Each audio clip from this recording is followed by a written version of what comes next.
नमस्कार, मैं हूं हरिशंकर व्यास। सेंट्रल हॉल में आपका स्वागत है। जम्मू कश्मीर का चुनावी माहौल राष्ट्रीय सुर्खियां पैदा कर रहा है। प्रधानमंत्री नरेंद्र मोदी ने विदेश यात्रा पर जाने से पहले सज्जाद लोन से बात की। उस पर कई कयास हुए। फिर धारा 370 के मुद्दे पर घाटी में बहस है। तभी सवाल है कि वहां चुनावों की धुरी क्या भाजपा नहीं हो गई है? जम्मू कश्मीर का यह ऐसा पहला चुनाव है जिसमें धारणा है कि मुकाबला नरेंद्र मोदी बनाम बाकी सब में है।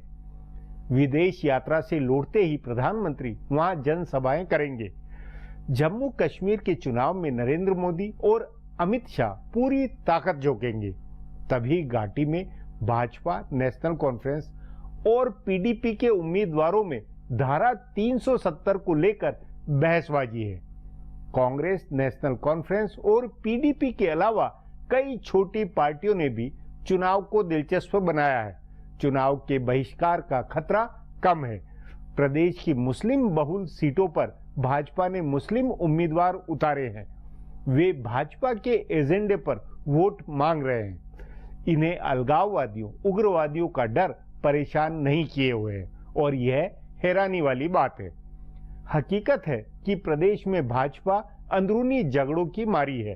प्रदेश संगठन और नेता अपने बूते मुकाबला करने की स्थिति में नहीं है। सब कुछ नरेंद्र मोदी, अमित शाह पर निर्भर है। इनकी वजह से घाटी में मुस्लिम वोटों का ध्रुवीकरण होना चाहिए, लेकिन भाजपा के विरोध में कई पार्टियों के होने से सब कुछ धुंधला है। आज इस पर चर्चा है, मगर उससे पहले गपशप और खास सुर्खियां है। शुरुआत सियासी गपशप से करते हैं। झारखंड और जम्मू कश्मीर चुनाव के बाद अमित शाह की टीम में बड़ा बदलाव होगा। भारतीय जनता पार्टी के संगठन में बदलाव की खुसर फुसर चल रही है, लेकिन बताया जा रहा है कि अमित शाह भी चुनाव में व्यस्त हैं और नरेंद्र मोदी भी विदेश दौरे से लौटेंगे तो चुनाव प्रचार में उतरेंगे। इसलिए चुनाव नतीजों के बाद ही संगठन में बदलाव होगा। भाजपा के जानकार सूत्रों के मुताबिक एक बड़ा बदलाव भाजपा के सर्वोच्च निकाय संसदीय बोर्ड में होगा। अभी संसदीय बोर्ड में कुल 13 सदस्य हैं। इसमें 2 और सदस्यों को शामिल करने की तैयारी है। बताया जा रहा है कि संघ से भाजपा में आए महासचिव राम माधव और रक्षा मंत्री मनोहर पर्रिकर को संसदीय बोर्ड में शामिल किया जा सकता है। इसके लिए 2 मौजूदा सदस्यों को हटाने की चर्चा है। 2 केंद्रीय मंत्रियों जेपी नड्डा और अनंत कुमार को संसदीय बोर्ड की जिम्मेदारी से मुक्त किया जा सकता है। 3 नए महासचिव और 3 नए उपाध्यक्ष बनाए जा सकते हैं। पार्टी के राष्ट्रीय प्रवक्ता सैयद शाहनवाज हुसैन का नाम महासचिव और उपाध्यक्ष दोनों के लिए चर्चा में है। चाहे जो भी पद मिले, उन्हें कुछ काम मिलने वाला है। बिहार के अश्वनी चौबे को महासचिव बनाया जा सकता है। अनुराग ठाकुर को भी महासचिव बनाने की चर्चा है। इस बार की फेरबदल में बिहार, बंगाल और तमिलनाडु के नेताओं को खास तरजीह दी जाएगी, क्योंकि इन राज्यों में अगले 2 साल में चुनाव होने वाले हैं।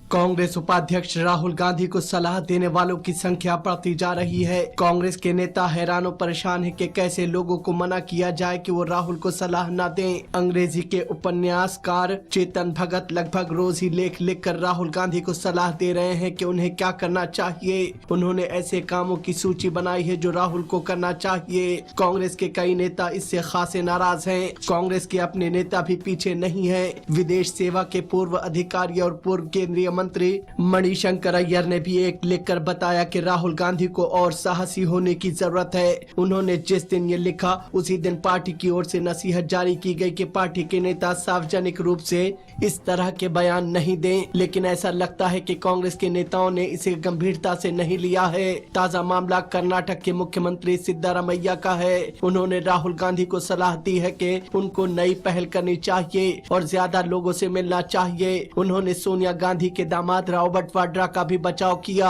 और कहा कि वो कांग्रेस के लिए बोझ नहीं है। वो पहले नेता हैं जिन्होंने वाड्रा को कांग्रेस से जोड़कर बयान दिया है। इससे पहले कांग्रेस महासचिव दिग्विजय सिंह ने भी एक के बाद एक राहुल को कई सलाह दी है। पी चिदम्बरम ने भी उन्हें ज्यादा बोलने की सलाह दी थी।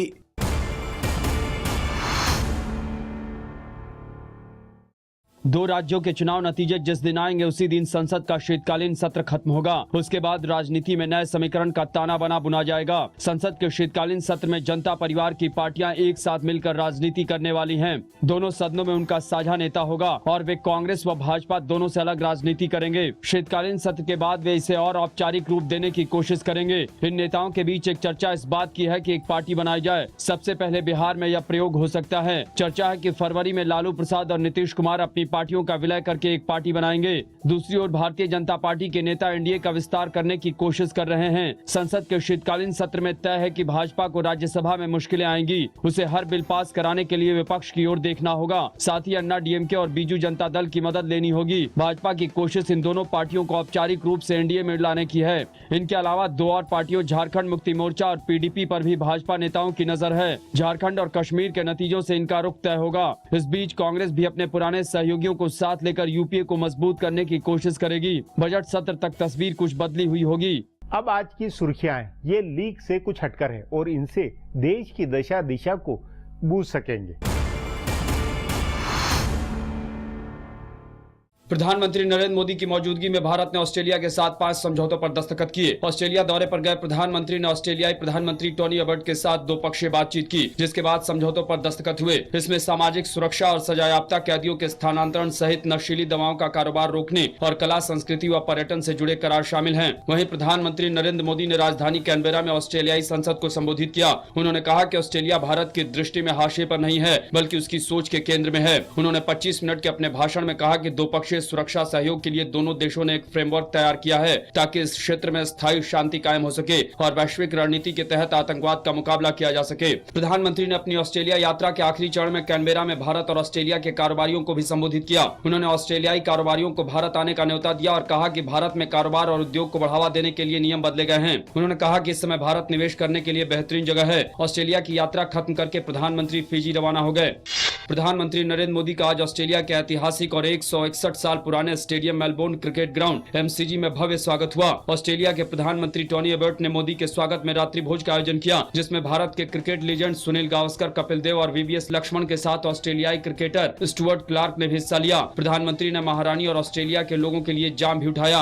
उन्होंने कहा कि पिछले 28 साल से कोई भी प्रधानमंत्री ऑस्ट्रेलिया के दौरे पर नहीं आया था। मोदी ने कहा कि लोगों ने उनसे पूछा कि अपने कार्यकाल के शुरू में ही ऑस्ट्रेलिया जाना जल्दबाजी नहीं होगी, लेकिन उन्होंने कहा कि वे अपने दोस्त टोनी का निमंत्रण नहीं ठुकरा सकते। रात्रि भोज से पहले मोदी और टोनी अबॉट ने अगले साल होने वाले विश्व कप क्रिकेट की ट्रॉफी के साथ फोटो भी खिंचवाई। कार्यक्रम में मौजूद कपिल देव ने उम्मीद जताई कि वे मोदी का हाथ मजबूत कर पाएंगे। भारतीय जनता पार्टी को बिना शर्त समर्थन देने के 1 महीने के भीतर ही एनसीपी नेता शरद पवार ने कहा है कि महाराष्ट्र में स्थिर सरकार देने की जिम्मेदारी एनसीपी की नहीं है। उन्होंने रायगढ़ के अलीबाग में अपनी पार्टी के 2 दिन के सम्मेलन का उद्घाटन करते हुए कहा कि एनसीपी ने बहुमत साबित करने के दौरान महाराष्ट्र के देवेंद्र फडणवीस सरकार का समर्थन नहीं किया था और न विरोध किया था, वह तटस्थ रही थी। उन्होंने अपनी पार्टी के कार्यकर्ताओं से कहा कि वे मध्यावधि चुनाव के लिए तैयार रहें। पवार ने कहा कि महाराष्ट्र की सरकार स्थिर नहीं है और इसे स्थिर रखने की जिम्मेदारी एनसीपी की नहीं है। उन्होंने राज्य में मध्यावधि चुनाव होने की संभावना जताई। गौरतलब है कि पवार ने चुनाव नतीजे आने के तुरंत बाद उन्होंने भाजपा को बाहर से बिना शर्त समर्थन देने का ऐलान किया था। पवार के इस रुख के बाद भाजपा और शिवसेना के बीच तालमेल होने की संभावना बढ़ गई है। हरियाणा के हिसार में आज आखिरकार पुलिस विवादित संत बाबा रामपाल के सतलुक आश्रम में घुसी। पुलिस पिछले 10 दिन से रामपाल को गिरफ्तार करके हाईकोर्ट के सामने पेश करने की कोशिश में लगी है, लेकिन बाबा के समर्थकों का कहना है कि वे बीमार हैं और इसलिए अभी अदालत के सामने हाजिर नहीं हो सकते। मजबूरन आज पुलिस आश्रम का मुख्य द्वार तोड़कर अंदर घुसी। इस दौरान बाबा के कमांडो कहे जाने वाले उनके समर्थकों के साथ पुलिस की भिड़ंत हुई। पुलिस ने आंसू गैस के गोले छोड़ते, पानी की बौछार करते और बुलडोजर से गेट तोड़ते हुए अंदर घुसे। जवाबी कार्रवाई में बाबा के समर्थकों ने पुलिस पर तेजाब के गोले फेंके और पत्थरों से हमला किया। बाबा समर्थकों का कहना है कि रामपाल को इलाज के लिए किसी अज्ञात जगह पर ले जाया गया है। इससे पहले पुलिस ने आश्रम की बिजली पानी का कनेक्शन काट दिया था और भोजन की सप्लाई बंद कर दी थी। इस वजह से आज सुबह से ही भक्त आश्रम छोड़कर जाने लगे थे। केंद्रीय गृह मंत्री राजनाथ सिंह ने आज दिल्ली में 2 जगहों पर औचक निरीक्षण किया और सार्वजनिक जगहों पर साफ सफाई का मुआयना किया। उन्होंने नई दिल्ली रेलवे स्टेशन और उसके पास के एक पुलिस स्टेशन का निरीक्षण किया। इससे पहले 2 अक्टूबर को प्रधानमंत्री नरेंद्र मोदी ने राष्ट्रीय स्वच्छता मिशन की शुरुआत की थी, तो एक पुलिस स्टेशन का दौरा किया था और अपने हाथों से सफाई की थी। राजनाथ सिंह ने भी आज अधिकारियों को निर्देश दिया कि वे सभी सार्वजनिक जगहों पर सफाई रखें और प्रधानमंत्री नरेंद्र मोदी के स्वच्छता अभियान को आगे बढ़ाएं। फिलहाल अब एक ब्रेक है, फिर खुलासा होगा।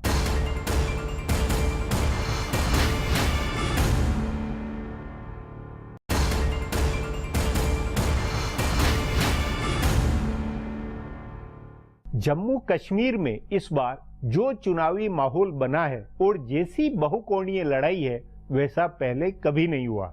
एक तरह से सचमुच निष्पक्ष, स्वतंत्र, लोकतांत्रिक माहौल में मुकाबला है। चुनाव बहिष्कार का अलगाववादियों का पुराना रुख ढीला है। पार्टियों के एजेंडे, मुद्दों और वायदों की बहस चली हुई है। इस पर आगे चर्चा करें उससे पहले देखें मेरा एक खुलासा।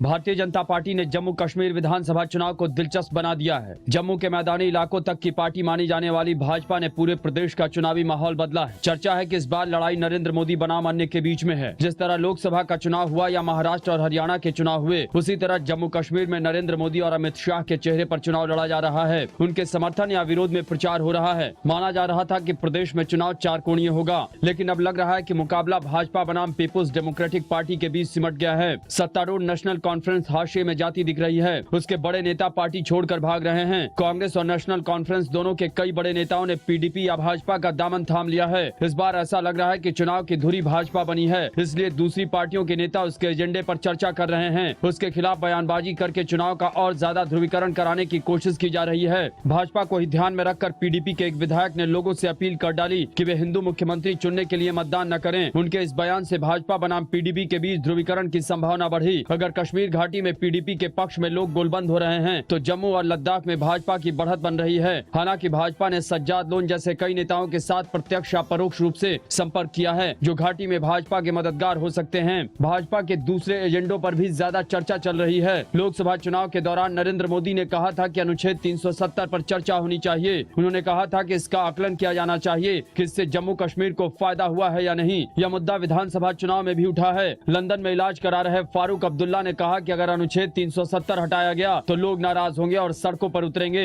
भाजपा की ही अपनी उम्मीदवार और कश्मीर घाटी में पार्टी का चेहरा बनी हिना भट्ट ने पार्टी एजेंडे से हटकर कहा कि अगर इससे छेड़छाड़ हुई तो वे बंदूक उठा लेंगी। पीडीपी के नेताओं ने भी ऐसे ही बयान दिए। इसी बीच पूर्व केंद्रीय गृह मंत्री पी चिदम्बरम ने सशस्त्र सेना विशेषाधिकार कानून का मुद्दा उठा दिया। उन्होंने केंद्र सरकार से इसे खत्म करने की अपील कर डाली। मुख्यमंत्री उमर अब्दुल्ला और महबूबा मुफ्ती की पार्टी दोनों हमेशा इस कानून को खत्म करने के समर्थक रहे हैं। स्वयं चुनाव के बीच यह मुद्दा राजनीतिक चर्चा के केंद्र में है। जब प्रधानमंत्री नरेंद्र मोदी चुनाव प्रचार में उतरेंगे तो उन्हें इस पर जवाब देना होगा। कुल मिलाकर भाजपा ने मुकाबले को दिलचस्प बना दिया है। लोगों में चुनाव को लेकर उत्सुकता है और इस वजह से इस बार जबरदस्त ठंड के बावजूद लोग वोट डालने निकलेंगे। अलगाववादी संगठनों ने चुनाव बहिष्कार का ऐलान किया है, लेकिन उसका असर कम दिख रहा है और जैसे जैसे चुनावी गर्मी बढ़ेगी वैसे वैसे लोगों का उत्साह बढ़ेगा। अलगाववादियों की अपील के बेअसर होने और मतदान प्रतिशत बढ़ने से घाटी में लोकतंत्र की जड़ें गहरी और मजबूत होंगी। यह इस बार के चुनाव की बड़ी उपलब्धि हो सकती है। अब एक ब्रेक है, उसके बाद जम्मू कश्मीर के चुनावी माहौल पर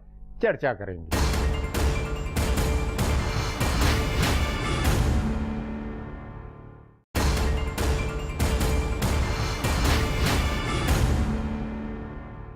अपना मानना है कि जम्मू कश्मीर में भाजपा असंभव को संभव बनाने का एक जिद्दी मकसद बनाए हुए है, लेकिन इससे वहां का जो सियासी माहौल बना है वह आश्चर्यजनक है। कांग्रेस चुनाव से पहले ही बाहर दिखलाई दे रही है, तो प्रादेशिक पार्टियां भी अपने अपने प्रभाव क्षेत्र में सिमटी है। इस पर चर्चा के लिए आज मेरे साथ वरिष्ठ पत्रकार पुष्प सर्राफ है।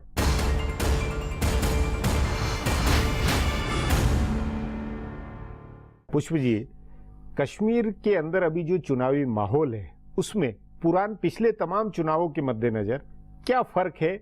मुद्दों को लेकर, उम्मीदवारों को लेकर, पार्टियों की रणनीति को लेकर किस तरह का फर्क है? मुद्दों को लेकर सबसे बड़ा फर्क ये है कि पहली बार भारतीय जनता पार्टी अपने ही दम पे एक बहुत बड़े स्तर पे आगे बढ़ी है और उसने एक मिशन डिक्लेयर किया है, मिशन 44+, जिसका मतलब है कि 87 सदस्यों की असेंबली में वो कम से कम 44 सीटें जीते। तो ये एक मुद्दा जरूर बन गया है कि बीजेपी कर पाएगी कि नहीं कर पाएगी।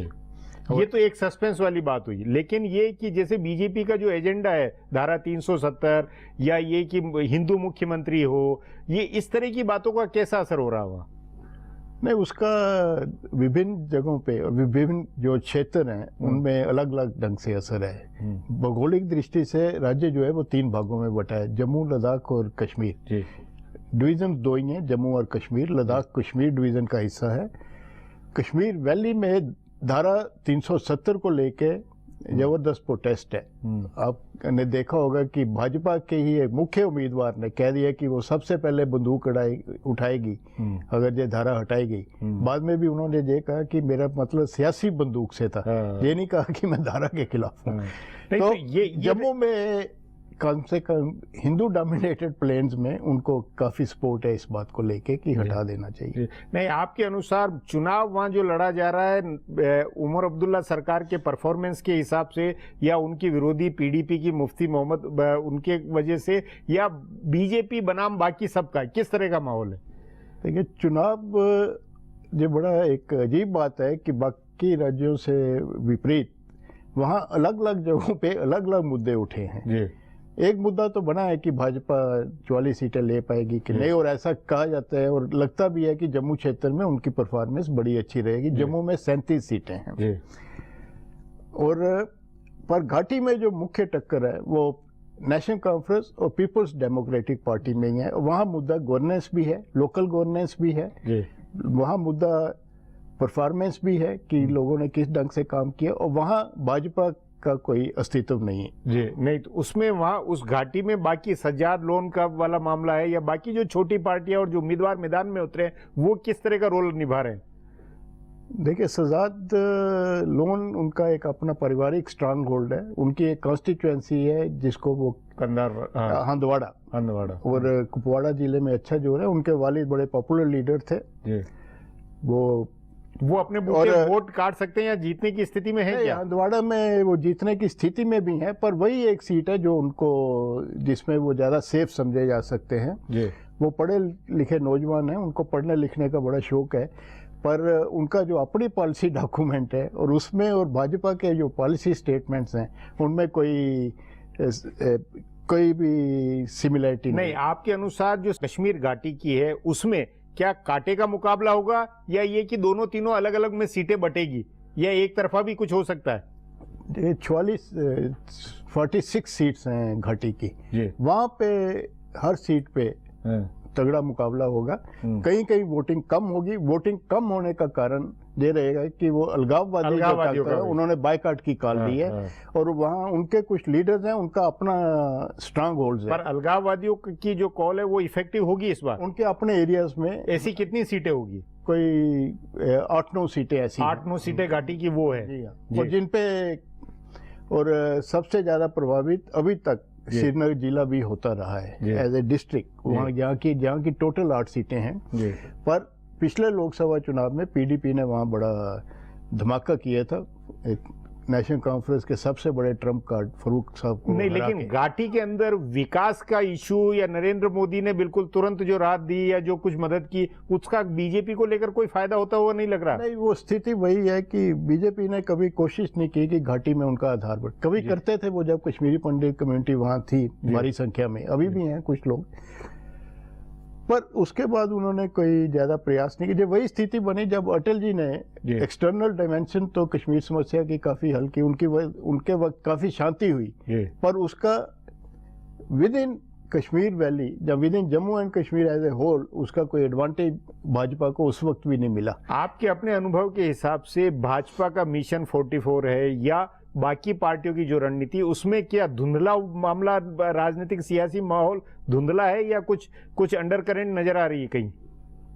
अंडर करंट अभी तक अभी फर्स्ट राउंड तो 25 नवंबर को है जब पोलिंग होगी। अभी तक यही लग रहा है कि भाजपा जम्मू क्षेत्र में और पीडीपी कश्मीर घाटी में बड़ा अच्छा करेगी।